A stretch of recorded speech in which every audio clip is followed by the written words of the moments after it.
অধিকাংশ মহিলা শুধু আজান হলে মাথায় কাপড় দেয়, অন্যান্য সময় দেয় না, এ সম্পর্কে কিছু বলবেন?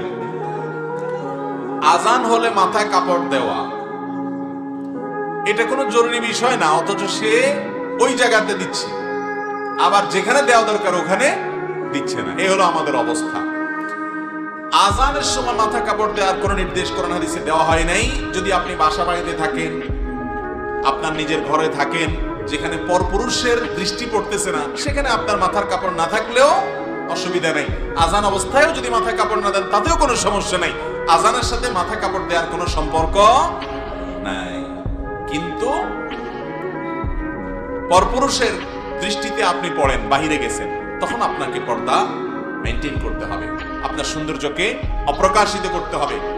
এবং আল্লাহ বলেছেন ওয়ালা ইউবদিনা যিনাতাহুন্না ইল্লা মা যাহারা মিনহা, শরীরের নিজের সৌন্দর্যকে যেন নারীরা প্রকাশ না করে অন্য পুরুষদের সাথে যারা গায়রে মাহরাম তাদের সামনে।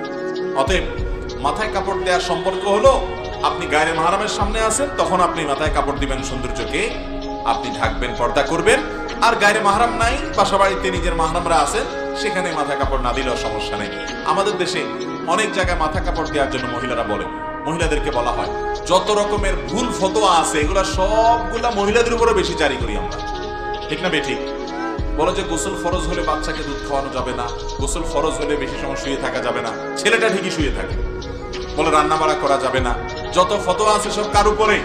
ওই মহিলার উপর। এটা ঠিক যে গোসল ফরজ হওয়ার পর দেরি না করে তাড়াতাড়ি গোসল করা উত্তম, কিন্তু এর মানে এই না যে গোসল ফরজ হয়েছে এখনো নামাজের ওয়াক্ত হয় না, দেরি আছে, তাহলে দেরি করলে তার গুনাহ হয়ে যাবে বা ওই অবস্থায় কাজ করলে তার সেটা হারাম হবে, এমন কোনো কথা নেই। তো উল্টা পাল্টা ভুলভাল ফতোয়া দিয়া মহিলাদের উপরে বেশি জুলুম করা হয় আমাদের দেশে, এগুলা করা যাবে না। তাহলে মাথায় কাপড় দেওয়ার সাথে আজানের কোনো সম্পর্ক, এটার সাথে গায়রে মাহরামের সম্পর্ক কোথাকারটা কোথায় নিয়ে আমরা লাগাই। তবে এটা ঠিক যে আজানের সময় আল্লাহর নাম শুনে তখন শ্রদ্ধার কারণে অনেক মহিলা মাথায় কাপড় দেয়, তখন শ্রদ্ধার কারণে মাথায় কাপড় না, তখন মুখে আজানের জবাব দিতে হবে। তখন কি দিতে হবে? আজানের জবাব দিতে হবে। যেটা করা লাগবে ওইটার খবর না, আরেকটা করতেছে।